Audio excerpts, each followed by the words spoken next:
स्वागत है आप सभी का ग्लोबल आईटीआई यूट्यूब चैनल पर। आज के वीडियो में हम लोग employability skill ITI first year सभी ट्रेड के लिए जो एमसीक्यूज़ हैं, जो इंपॉर्टेंट क्वेश्चंस हैं, उसको सॉल्व करने वाले हैं। इसके पहले हमने इससे रिलेटेड 18 क्लासेज जो हैं 1 to 18 क्लासेज ऑलरेडी अपलोड कर दी है और आज की जो क्लास है इसमें क्वेश्चन की संख्या ज़्यादा होने वाली है as compare to previous classes, क्योंकि कुछ क्वेश्चंस एक्स्ट्रा हो रहे थे तो उसको नेक्स्ट पार्ट में करने की बजाय हमने सोचा इसी में फिनिश कर दिया जाए। जो टॉपिक है आपके सामने लिखा हुआ है, आपको पता है कि इस बार जो क्लासेज हुई हैं सब में टॉपिक वाइज क्लासेज हमने आपको दी हैं। तो ये जो टॉपिक है वो है एंटरप्रेन्योरशिप, जिसको हमने इसको पहले भी आपको बताया है, उद्यमिता कहते हैं हिंदी में।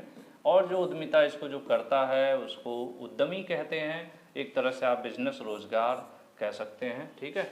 और आपको इसके पहले की क्लासेस ज़रूर देखना चाहिए 1 से 18 तक, जिससे आपको बेहतर लर्निंग हो पाए, बेहतर आप समझ पाएँ, सीख पाएँ। उसके लिए simple global ITI YouTube channel पर क्लिक कीजिए, ठीक है। और उसके बाद आप प्लेलिस्ट पर प्लेलिस्ट में जाइए, एम्प्लॉयबिलिटी स्किल फर्स्ट ईयर की प्लेलिस्ट में जाकर आप चेक कर सकते हैं। अब मैंने ऑलरेडी हर वीडियो में इस चीज़ को मैं बताता हूँ, वीडियो डिस्क्रिप्शन में भी मैं लिंक दे दूँगा ऑल क्लासेस के नाम से, वहाँ से भी आप जा सकते हैं। और इससे रिलेटेड जो है, इस टॉपिक से रिलेटेड, इस सब्जेक्ट से रिलेटेड आपको जो पीडीएफ स्टडी मटेरियल्स हैं, टेस्ट वगैरह हैं, वो आपको globaliti.org पर मिल जाएंगे।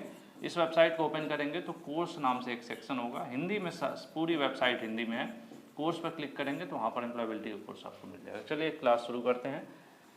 क्वेश्चन नंबर है 41। इसके पहले हमने इस टॉपिक से रिलेटेड 40 क्वेश्चन आपको करा दिए हैं, तो अगर पहले क्वेश्चंस नहीं देखे हैं तो वीडियो को यहीं पर रोक दीजिए, इसके पहले क्वेश्चंस देख लीजिए, जिससे आपको बेसिक आइडियाज़ लग जाएंगे, क्योंकि क्वेश्चन अचानक से बीच में आप पढ़ेंगे तो उतना बेहतर समझ में नहीं आएगा। ब्लैंक है, can be accounted for a business expense. कह रहे हैं कि जिसको जो कोई भी हम बिजनेस करते हैं तो बिजनेस में जो खर्च होता है, एक्सपेंसेस बोला है, बिजनेस में जो खर्च होता है, तो ये जो 4 ऑप्शन दिया हुआ है इसमें से क्या क्या ऐसा है जिसको आप बिजनेस खर्च के रूप में दिखा सकते हैं, जोड़ सकते हैं, या कह लीजिए कि अगर आप एक बिजनेस कर रहे हैं तो इसमें से कौन कौन से ऐसे खर्च हैं जो बिजनेस के दौरान होते ही हैं। तो बिजनेस आप करेंगे तो आप जहाँ कहीं भी करेंगे वहाँ पर आपको किराया देना पड़ेगा, जो प्लॉट है उसका किराया, बिल्डिंग है उसका किराया, शॉप है उसका किराया, तो इसका मतलब ये भी उसके खर्च में आएगा। इक्विपमेंट, आप जो भी सामग्री वगैरह खरीदेंगे, जो मशीनरीज, मटेरियल, टूल्स वगैरह खरीदेंगे, वो सब आएगा। लेबर चार्जेस, जो भी आप रखेंगे वहाँ पर एम्प्लॉयज़, उनको कुछ आप पैसे देंगे, उनके जो भी वो काम करेंगे उसके बदले। यानी ये तीनों पॉइंट जो है आपका किसके अंतर्गत आएगा, व्यवसाय करने में जो व्यय होता है उसके अंतर्गत ये सभी तीनों खर्च जो यहाँ पर ABC लिखे हुए हैं ये आएंगे। इसलिए जहाँ पर तीनों ऑप्शन सही दिखता है ऐसे में क्या हो जाता है, ऑल ऑफ द एबव, ऊपर के सभी। इसलिए आपका आंसर कौन सा सही हो जाएगा, आंसर डी सही हो जाएगा। नेक्स्ट क्वेश्चन की तरफ चलते हैं। Money management can help us to understand and keep track of. कह रहे हैं मनी मैनेजमेंट हमें कैसे हेल्प करता है, किस चीज़ को समझने और उसको ट्रैक करने में। इसमें से क्या है जिसको जो है मनी मैनेजमेंट के माध्यम से, मनी मैनेजमेंट हमें निम्नलिखित को समझने और ट्रैक करने में मदद कर सकता है। किसको किसको, पैसा कितना हमारे पास उपलब्ध है, बिजनेस कर रहे हैं हम तो हमारे पास, हमें मनी मैनेजमेंट तो करना ही पड़ेगा। बिजनेस है, बिजनेस में ढेर सारी चीज़ें खरीदी जाती हैं, बेची जाती हैं, उसके अलावा भी बहुत से खर्च होते हैं, ठीक है। तो क्या होगा, हमें मैनेजमेंट तो करना पड़ेगा ना अपना, मनी मैनेजमेंट, पैसे का मैनेजमेंट। तो मनी मैनेजमेंट के अंतर्गत आप ये भी पता कर सकते हैं कि आपके पास कितना पैसा अवेलेबल है, आप ये भी पता कर सकते हैं कि कितना व्यय किया है आपने, कितना खर्च किया है, ठीक है, कितना खर्च हुआ है, उसके अलावा आपने कितना इनकम किया है अपने बिजनेस से। ये सभी चीज़ें मनी मैनेजमेंट के अंतर्गत आती हैं, ठीक है। पैसे का जो मैनेजमेंट है उसके अंतर्गत ये तीनों चीज़ें आती हैं, कितना पैसा उपलब्ध है, कितना हमने खर्च किया, कितना हमने कमाया बिजनेस से। तो इसलिए यहाँ पर फिर दोबारा से आपका आंसर कौन सा सही हो जाएगा, आंसर डी सही हो जाएगा, कि ऊपर के जो है ऑल ऑफ द अबव, यानी ऊपर लिखे सभी, ठीक है। नेक्स्ट क्वेश्चन पर चलते हैं। विच of the following is not a part of money management. कह रहा है कि इसमें से कौन सा नहीं, नॉट है ना, किसका, मनी मैनेजमेंट का हिस्सा नहीं है। जो 4 पॉइंट दिए हुए हैं इसमें से कह रहा है कि ऐसा कौन है जो मनी मैनेजमेंट के अंतर्गत नहीं आता। देखिए, आपको बिजनेस में नुकसान हुआ है, कितना नुकसान हुआ, आप उसका हिसाब बनाओगे, मनी मैनेजमेंट करोगे, मैनेजमेंट के अंतर्गत आपको पता चलेगा कितना कैश अवेलेबल है आपकी कंपनी में, इंडस्ट्री, आपके बिजनेस में, वो भी पता चलेगा। आपको कितना प्रॉफिट हुआ ये भी पता चलेगा। ये तीनों चीज़ें मनी मैनेजमेंट के अंतर्गत आती है। लेकिन ये क्वेश्चन पूछ रहा है कि कौन सा इसके अंतर्गत नहीं आता है, इसके अंतर्गत नहीं है, ठीक है, तो नहीं पूछ रहा है। तो मैन्युफैक्चरिंग, आप जो प्रोडक्ट बना रहे हैं, कितने पीस बनाए हैं, मशीनरी दिन भर में कितना प्रोडक्ट तैयार हो रहा है, ये सब जो है वो मैन्युफैक्चरिंग का जो कॉन्सेप्ट है वो आपके मनी मैनेजमेंट में नहीं आता है, ठीक है। आपके बिजनेस का ही हिस्सा है लेकिन मनी मैनेजमेंट में ये नहीं आता, ये अपना अलग डिपार्टमेंट हो गया, प्रोडक्शन, ठीक है। इसलिए यहाँ पर आंसर ये सही हो जाएगा। ये तीनों आपके मनी मैनेजमेंट में आते हैं, लेकिन प्रोडक्शन जो है, मैन्युफैक्चरिंग का जो प्रोसेस है वो सब चीज़ें मनी मैनेजमेंट से हट के, ये आपका प्रोडक्शन से रिलेटेड होगा, ठीक है। इसलिए आंसर ये सही हो जाएगा। नेक्स्ट है शीतल हैज़ अ क्लोथिंग रिटेल, इनका अपना कपड़ों का बिजनेस है। She spend a total 3000 for 20 tops, इन्होंने 20 टॉप खरीदा, ठीक है। शीतल गर्ल्स हैं, गर्ल्स का बिजनेस करती होंगी कपड़ों का, और इन्होंने 20 टॉप खरीदे, ठीक है। और 20 टॉप उन्होंने खरीदा 3000 रुपये में, और फिर क्या किया उन्होंने, सी सेल 20 टॉप फॉर 4500, उन्होंने फिर 3000 रुपये में जो 20 खरीदे थे उनको बेच दिया, क्योंकि इनका फुटकर वाला व्यापार है, जैसे थोक नहीं है, रिटेल लिखा हुआ है कि दुकान होगी या शॉप जैसे, या सेल्फ घर पे बेचती होंगी। तो इन्होंने 20 टॉप खरीदा 3000 रुपये में, और 4500 रुपये में फिर 20 टॉप को क्या किया, बेच दिया। तो शीतल हैज़ मेड, उनको क्या हुआ, प्रॉफिट हुआ कि लॉस हुआ, ठीक है। यही कह रहे हैं, शीतल ने कपड़ों का खुदरा कारोबार किया, 20 के लिए 3000 रुपये खर्च किए, फिर उन्होंने 4500 रुपये में 20 टॉप पे बेच दिया, तो उनको क्या हुआ, प्रॉफिट हुआ कि नुकसान हुआ, प्रॉफिट हुआ ना, क्योंकि 3000 का खरीद के कोई भी 4500 में बेच देगा तो क्या कहलाएगा, प्रॉफिट कहलाएगा। यहाँ पर आंसर आपका बी सही हो जाएगा, 44 का। नेक्स्ट क्वेश्चन देखते हैं, what is the full form of COGS, ठीक है। COGS का फुल फॉर्म पूछ रहा है। तो ये क्या होता है कि जितना भी हमने सामान बेचा, COGS मैं बता दूं, आगे भी आपको इससे रिलेटेड 2-4 क्वेश्चन देखने को मिलेंगे। तो हमने जितना सामान बेचा अपनी फैक्ट्री से, अपने वर्कशॉप से, अपनी कंपनी से, ठीक है। अगर हमारा कपड़ों का ही व्यापार है, अगर हमने 100 कपड़े बेचे, 100 शर्ट हमने बनाई, शर्ट पैंट, और हमने 100 बेच दिए, तो 100 बेचने पर जो बेचा गया उसकी कीमत, ठीक है, उसी को हम COGS कहते हैं, कॉस्ट ऑफ गुड्स, मतलब सामान सोल्ड। तो जो सामान हमने बेचा, ठीक है, उसकी कितनी कीमत थी, टोटल कीमत कितनी थी, उसी को COGS कहते हैं। तो COGS का फुल फॉर्म देख लीजिए, कॉस्ट ऑफ गुड सोल्ड, बेचे गए सामान की जो कीमत है। जैसे हमने टोटल 10 शर्ट बेच दी, 10 शर्ट हमने 10,000 रुपये में बेच दी, ठीक है। तो हमारे बिजनेस का जो COGS होगा, क्या होगा, COGS हमारा 10,000 होगा, ठीक है, क्योंकि हमने सामान जो बेचा अपना, कितने में बेचा, 10,000 में। तो यही होता है COGS। आगे बार बार इसलिए बता रहे हैं क्योंकि इससे रिलेटेड आगे आपको क्वेश्चन मिलने वाला है। फिलहाल यहाँ आंसर आपका इस क्वेश्चन का ई हो जाएगा, COGS का फुल फॉर्म। नेक्स्ट देखते हैं, अब देखिए COGS का फॉर्मूला की बात कर रहा है, द फॉर्मूला फॉर COGS, कि COGS कैलकुलेट करना है तो कैसे, कौन सा फॉर्मूला आप लगाओगे, ठीक है। यहाँ पर आपके सामने 3 ऑप्शन दिए हुए हैं, टोटल सेल की टोटल कितनी बिक्री हुई, उसमें से COGS घटाने को कह रहा है। नहीं, COGS मतलब ही वही होता है कि जो हमने टोटल बेच दिया उसी को COGS कहते हैं। तो टोटल में से टोटल कोई मतलब नहीं घटाने का, ठीक है। मनी रिमेनिंग, हमारे पास कितना पैसा बचा हुआ है, प्लस सेल्स, तो पैसा का इससे मतलब ये कहीं नहीं अटैच हो रहा। तीसरा कह रहा है टोटल परचेज, हमने टोटल कितना खरीदा, ठीक है, और inventory at the end of the month, और महीने के लास्ट में हमारे गोडाउन में, हमारे शॉप में कितने का माल बचा हुआ है, कितने रुपयों का माल बचा हुआ है। फॉर एग्जांपल, अगर हमने 50,000 रुपये का, 50,000 सॉरी लाख लिख दिया मैंने, चलो ठीक है, 50 लाख का हमने सामान खरीदा है, ठीक है, शुरुआत में 1 तारीख को महीने के, और महीने के लास्ट में हम चेक करते हैं कि हमारे पास सामान कितना बचा हुआ है, कितने रुपए का, कितना सामान नहीं, कितने रुपए का सामान बचा हुआ है। तो हमारे पास अगर बचा हुआ है 20 लाख रुपए का सामान हमारे गोडाउन में, ठीक है, तो अगर हम टोटल खरीदे थे 50 लाख का और उसमें से हम 20 लाख घटा देंगे तो क्या निकल जाएगा, निकल जाएगा ना COGS, कि हमने कितने का सामान बेच दिया। COGS क्या होता है, मैंने इसके पहले वाले क्वेश्चन में आपको बताया था मैंने, ठीक है,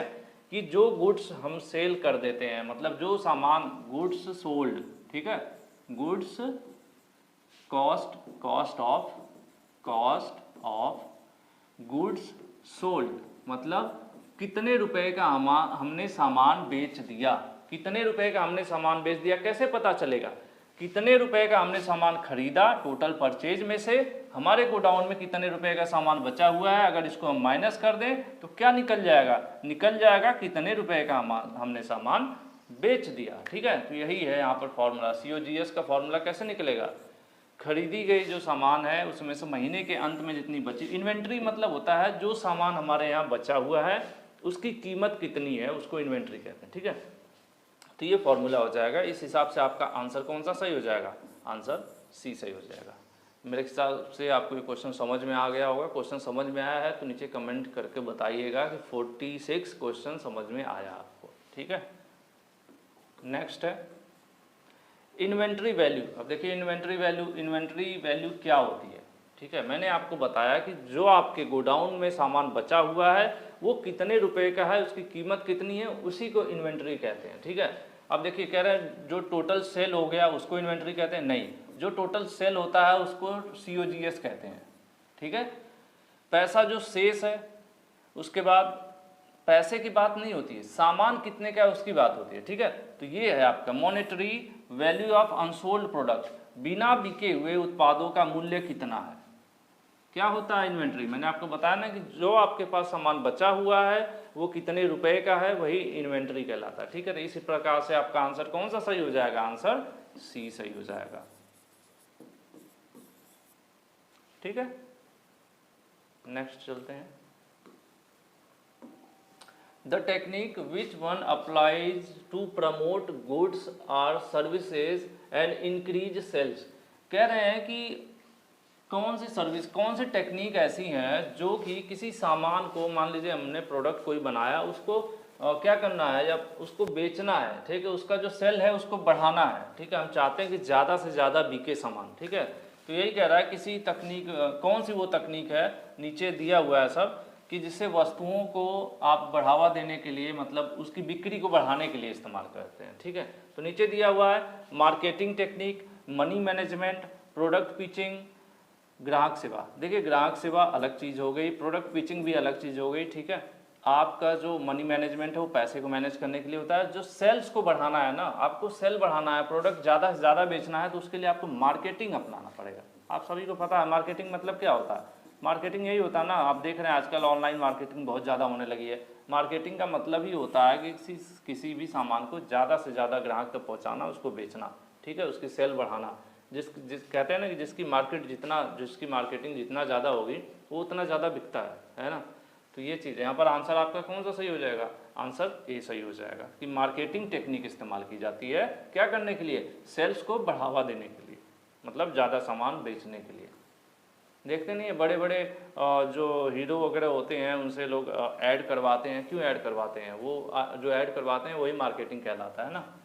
विच of the following are the method of marketing. अब देखिए फिर अब कह रहा है कि इसमें से कौन सा है जो मार्केटिंग का तरीका है, या मार्केटिंग के कौन कौन से तरीके होते हैं। ठीक है, मुंह से मतलब आप माउथ टू माउथ मार्केटिंग भी होती है। एक होता है हमने अच्छा सामान लिया, हमने दूसरे को बताया, तीसरे को बताया, तीसरे ने चौथे को बताया, पांचवें को बताया कि यार वहाँ पे ये वाला इस कंपनी का बहुत अच्छा है, इस कंपनी का अच्छा है, तो ये भी एक मार्केटिंग का तरीका होता है। ठीक है, दूसरा स्कीम एंड डिस्काउंट, आप कुछ स्कीम लाइए कि 2 खरीदिए 1 फ्री, या फिर कह दीजिए 25% डिस्काउंट, ये भी मार्केटिंग का तरीका है। तीसरा सोशल मीडिया, फेसबुक, यूट्यूब और इंस्टाग्राम, इन पर प्रमोशन कीजिए, ये भी आपका मार्केटिंग है।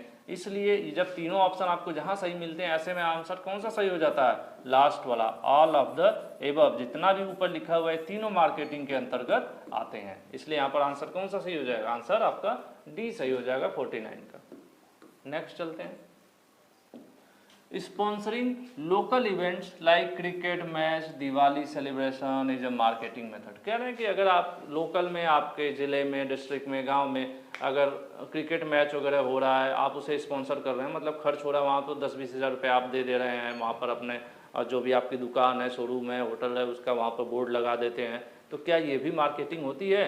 ये बात सही है कि गलत है? तो देखिए ये भी मार्केटिंग होती है। आपको पता होगा जब बड़े बड़े मैच होते हैं टीवी वगैरह पर, तो वहाँ पर अलग अलग ब्रांड लिखा रहता है ना, रीबॉक, जोमेटो, फलाना फलाना। तो क्या होता है वहाँ पर कंपनी जो है उसमें स्पॉन्सर कर रखी होती है, उस मैच में अपना पैसा देती हैं उस ऑर्गेनाइजर को कराने के लिए, ठीक है। तो ये भी क्या है, आपका एक मार्केटिंग का तरीका है। तो इसको हम क्या कहेंगे, इसको ट्रू करेंगे, ठीक है। आंसर ए सही हो जाएगा, ट्रू। नेक्स्ट है 51। Shilpa is going door to door selling handicraft. उन्होंने, हैंडीक्राफ्ट मतलब होते हैं हाथ से बनाए हुए सामान जनरली, ठीक है, जो हाथ से हम लोग घरेलू सामान बनाते हैं घर पे लोग, बिना इंडस्ट्री और मशीनरीज में। और लोकल गांव में भी, शहर में भी कुछ घरेलू महिलाएं सामान तैयार करती हैं, कढ़ाई बुनाई इस टाइप की चीज़ें, ठीक है। तो कह रहा है कि अगर कोई घर घर जाकर हैंडीक्राफ्ट बेच रहा है तो कौन सी मार्केटिंग ये कहलाएगी, ठीक है। शिल्पा घर घर जाकर हस्तशिल्प हाथ से बने हुए सामान बेच रही है, तो ये मार्केटिंग का उदाहरण है। कौन सी मार्केटिंग? जब घर घर जाके बेच रही है तो वो ऑनलाइन नहीं कहलाएगा, और द्रव्यमान का कोई मतलब नहीं है, ये ऑफलाइन मार्केटिंग कहलाएगी, ठीक है। आंसर बी सही है। जब घर घर आप जाके मार्केटिंग कर रहे हैं, सामान बेच रहे हैं, तो कौन सी मार्केटिंग होगी? वो ऑफलाइन मार्केटिंग कहलाएगी। 51 का आंसर बी सही हो जाएगा। 52 पर आते हैं। Reena sells her product in creative packaging that customer likes. Creative packaging मतलब सुंदर सा पैकेट हो, बहुत अच्छा हो। जैसे सामान आप कितना भी अच्छा बनाएं, अगर ऊपर से गंदी सी पॉलीथीन में लपेट देंगे तो कोई कस्टमर उसको पसंद करेगा नहीं। जो सामान जितना अच्छा है उससे अच्छा पैकेजिंग भी होना चाहिए। कई बार आपको पता है कि हम लोग सिर्फ पैकेट देख के सामान खरीद लेते हैं और फिर खाते हैं, खाने वाली चीज़ है तो खाते हैं, कहते रहे तो हाँ बकवास है। तो ये भी एक मार्केटिंग का तरीका है कि पैकेजिंग बेहतरीन होनी चाहिए, ठीक है। तो कह रहा रीना अपने उस जो भी वो सामान बना रही है को रचनात्मक पैकेजिंग मतलब अच्छी क्रिएटिव सुंदर पैकेजिंग में बेचती है, जिसे ग्राहक पसंद करते हैं। तो ये मार्केटिंग का तरीका है कि नहीं है, ठीक है। तो इसलिए क्या सेंटेंस सत्य हो जाएगा, ट्रू हो जाएगा। Answer A. 52 का आंसर ए सही हो जाएगा। नेक्स्ट है which of this is not a marketing method, ठीक है। कह रहा है इसमें से, ये जो 4 लिखे हुए हैं इसमें से ऐसा क्या है जो मार्केटिंग का कोई मेथड नहीं है। जैसे हमने देखा मार्केटिंग ऑनलाइन होती है, ऑफलाइन होती है, इंस्टाग्राम पर होती है, ठीक है, पैकेजिंग वगैरह के थ्रू, या फिर आप डिस्काउंट कूपन लाते हैं, ये सब मार्केटिंग का तरीका है। लेकिन इसमें से इन चारों में से क्या है जो मार्केटिंग नहीं है? देखिए माउथ टू माउथ भी मार्केटिंग होती है, ठीक है, एक दूसरे को बताते हैं, ठीक है। इंस्टाग्राम पर भी मार्केटिंग होती है, वहाँ पर भी प्रमोशन होता है। उसके बाद 20% डिस्काउंट लगा देना प्रोडक्ट पे, ये भी एक मार्केटिंग है। लेकिन जब किराया देना ना, पेइंग रेंटिंग, ये कोई मार्केटिंग नहीं है। तो ये क्वेश्चन भी यही पूछ रहा है कि इसमें से कौन सा मार्केटिंग नहीं है। तो किराया देना जो है ये कोई मार्केटिंग नहीं है, इसलिए यहाँ पर आंसर सी सही हो जाएगा। नेक्स्ट क्वेश्चन देखते हैं। अनीता स्टार्टेड अ टिकटॉक, अब तो फिलहाल बैन हो गया इंडिया में, और कोई टिकटॉक चलाता था तो कमेंट करिएगा। TikTok account for her craft business, ठीक है, वो कोई क्राफ्ट बिजनेस कर रहे थे, मतलब चीज़ें वही क्रिएटिव सामान बनाना, और उसके लिए उन्होंने टिकटॉक स्टार्ट किया। और तो इसके लिए जैसे टिकटॉक पे उन्होंने अपना प्रमोशन शुरू कर दिया कि मेरा ये बिज़नेस है, ये प्रोडक्ट है। वहाँ पर हो सकता है वो कुर्ती उर्ती बनाती हों, दुपट्टा बनाती हों, इस टाइप से चीज़ें बना के, और भी चीज़ें होती है बहुत सी, तो उसको बनाना, फिर उसको वीडियोज़ में दिखाना, उसका प्रमोशन करना टिकटॉक पे। तो ये क्या कहलाएगा, किसके अंतर्गत आएगा? तो इसको हम क्या कहेंगे? इसको हम पोस्टर, टैगलाइन, नेटवर्किंग नहीं, उसको हम ऑनलाइन मार्केटिंग कहेंगे। टिकटॉक क्या है? ऑनलाइन प्लेटफॉर्म है, इसलिए यहाँ पर ये जो मार्केटिंग हो गई कौन सी हो गई? ये मार्केटिंग ऑनलाइन मार्केटिंग हो गई, इसलिए आंसर आपका ए सही हो जाएगा।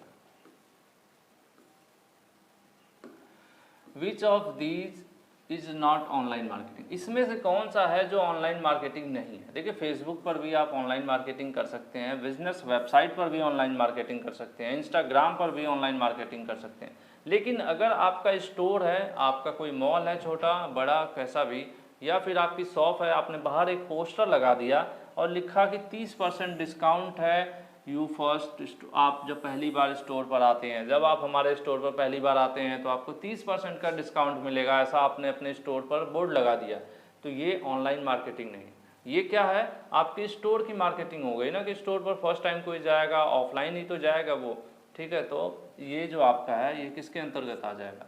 पूछ रहा है कि इसमें से कौन सा ऑनलाइन मार्केटिंग नहीं है, तो ये जो लास्ट डी वाला ऑप्शन है ये ऑनलाइन मार्केटिंग नहीं है। मार्केटिंग तो है लेकिन ये ऑफलाइन मार्केटिंग है, ठीक है। ये पूछ रहा है कि कौन सा ऑनलाइन नहीं है, तो यही नहीं है, ठीक है। आंसर डी, 55 का आंसर डी हो गया। नेक्स्ट क्वेश्चन देखते हैं 56। वाइल कैरिंग आउट बिजनेस, अगर आप कोई बिजनेस चला रहे हैं, doing the morally right things is considered as, अगर आप, कई बार क्या होता है कुछ नैतिकता भी होती है, ठीक है।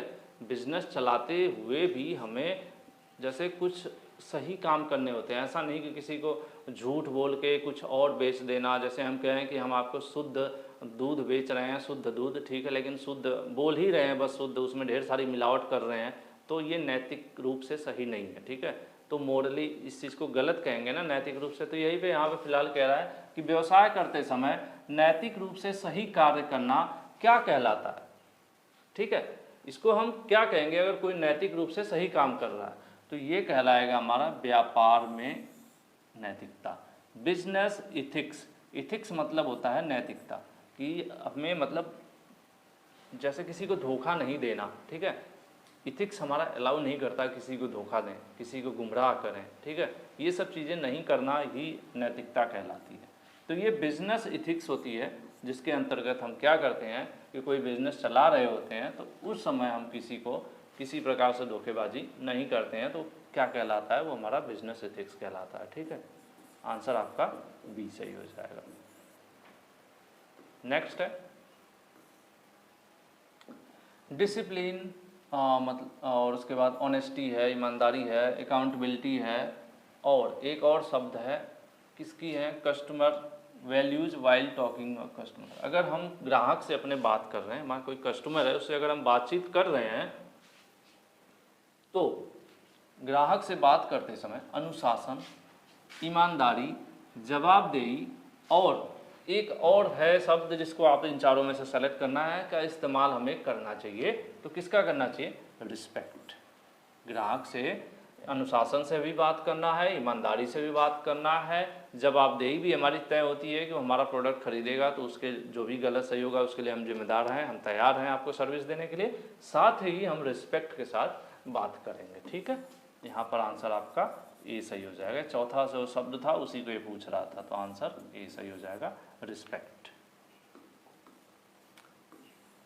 नेक्स्ट क्वेश्चन देखते हैं, being a responsible for your action toward customer, अगर ग्राहक के प्रति, ठीक है, आपके कार्यों के लिए जिम्मेदार होना किसके रूप में जाना जाता है।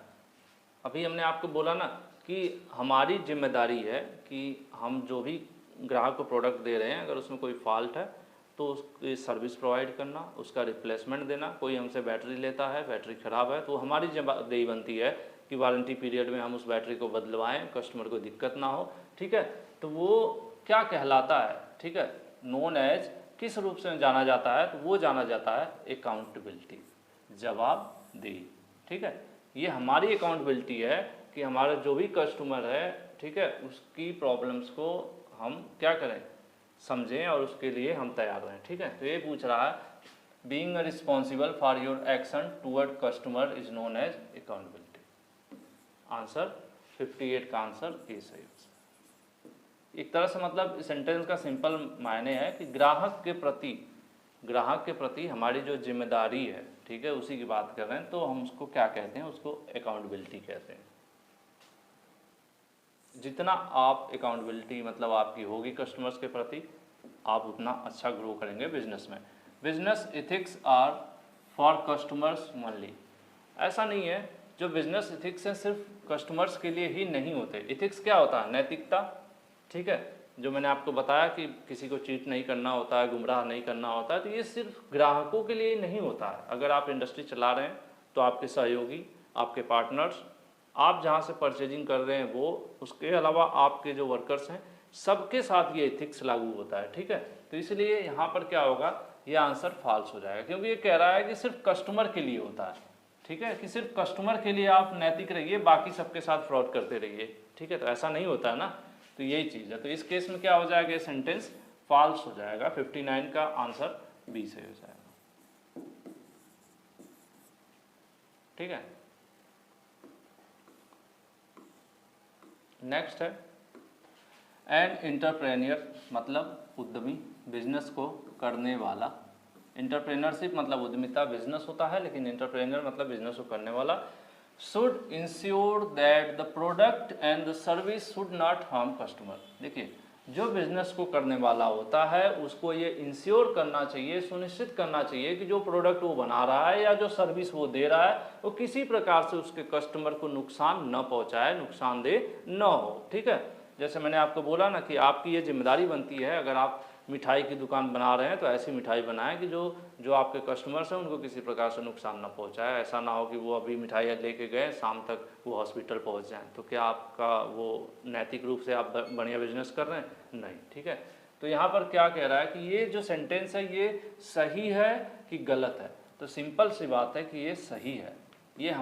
ये क्या है, एक उद्यमी को ये सुनिश्चित करना चाहिए कि उसके उत्पाद सेवाओं से ग्राहक को नुकसान न पहुंचे। तो ये सेंटेंस तो सही है 100%, इसलिए आंसर आपका ये सही हो जाएगा कि ये सही बात है, ये सही है, ट्रू। नेक्स्ट है, वैसे तो हम 20 कराते हैं क्वेश्चन, इसमें थोड़ा ज़्यादा हो जाएगा। Which of these are ethics for business? कह रहे हैं कि इनमें से कौन सा बिजनेस के लिए नैतिकता है। जैसे मैंने बोला ना कि बिजनेस चलाने के लिए आपको आपकी बिजनेस की भी नैतिकताएं होती हैं, कुछ जिम्मेदारियां, कुछ एथिक्स होता है जिससे आप मतलब उनको फॉलो करना ज़रूरी होता है। तो इनमें से कौन कौन सा ऐसा है, यही पूछ रहा है। ठीक है, रिस्पेक्टिंग कंज्यूमर राइट्स, आपके जो उपभोक्ता हैं उनका जो अधिकार है उसका आप सम्मान कीजिए, तो ये सही है। ट्रीटिंग एवरीवन फेयरली, सभी के साथ आप ईमानदारी से व्यवहार करिए। ठीक है, वो कस्टमर हों आपके, या आपके कोवर्कर हों, सहयोगी हों, या आपके एम्प्लॉई हों, ये भी सही बात है।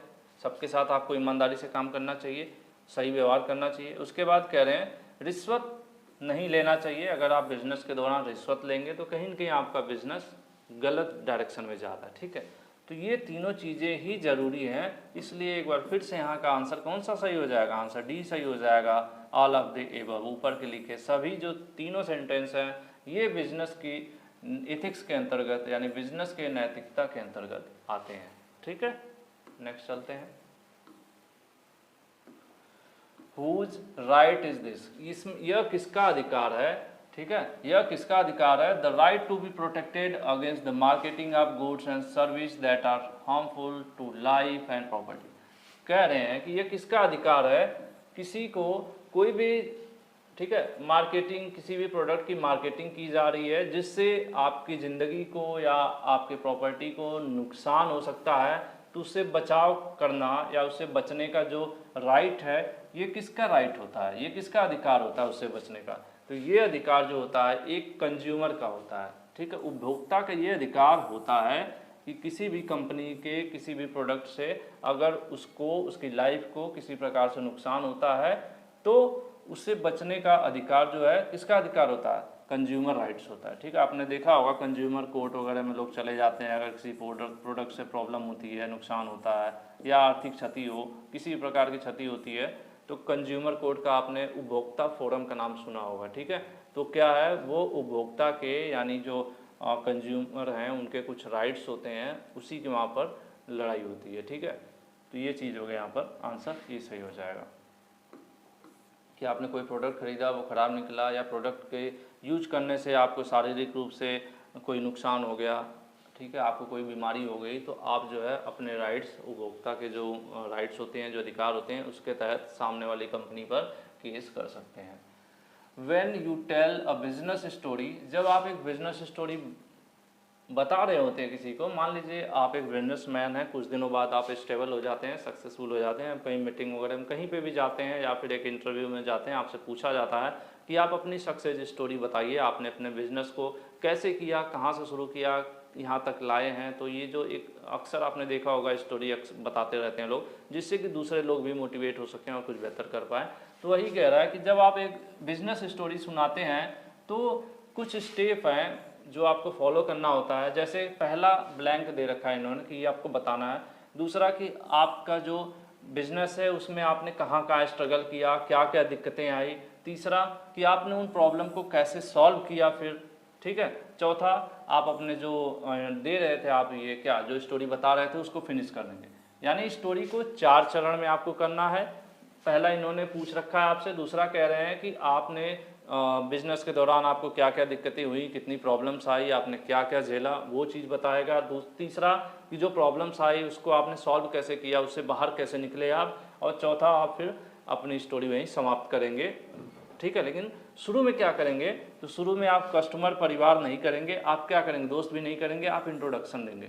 सबसे पहला स्टेज क्या होना चाहिए, इंट्रोडक्शन।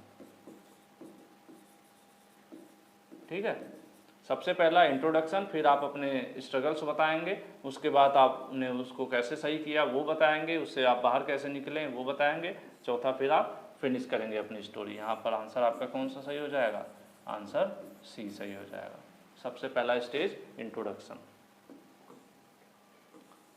नेक्स्ट ब्लैंक है, describe what a company desire to achieve in the long term. जैसे हर कंपनी का एक विजन होता है, एक गोल होता है कि अगले 20 सालों में, 10 सालों में हमें, कई बार होती हैं बहुत सी कंपनी जाती हैं जो कहती हैं कि अब वो अपना सारा इंट्रो लिखी रहती हैं, उसी में एक लाइन या एक सेंटेंस लिखा था विजन, कि वो भविष्य में क्या करना चाहती हैं, वो कहाँ तक पहुँचना चाहती हैं, क्या क्या अचीव करना चाहती हैं। कुछ कंपनी कहती हैं कि हमें इंडिया के टॉप 10 टेलीकॉम सेक्टर में आना है, या कुछ कंपनीज का टारगेट होता है कि अगले 10 सालों में हमें 5 लाख इलेक्ट्रिक कार्स बेच देना है। तो वो उनका क्या होता है, विजन होता है कि आने वाले 10 साल, 5 साल, 20 साल में वो कंपनी कहाँ से कहाँ तक ले जाना है, क्या क्या अचीव कर लेना है। ठीक है, तो यही चीज़ पूछ रहा है कि वर्णन करता है कि कंपनी लंबे समय में क्या हासिल करना चाहती है।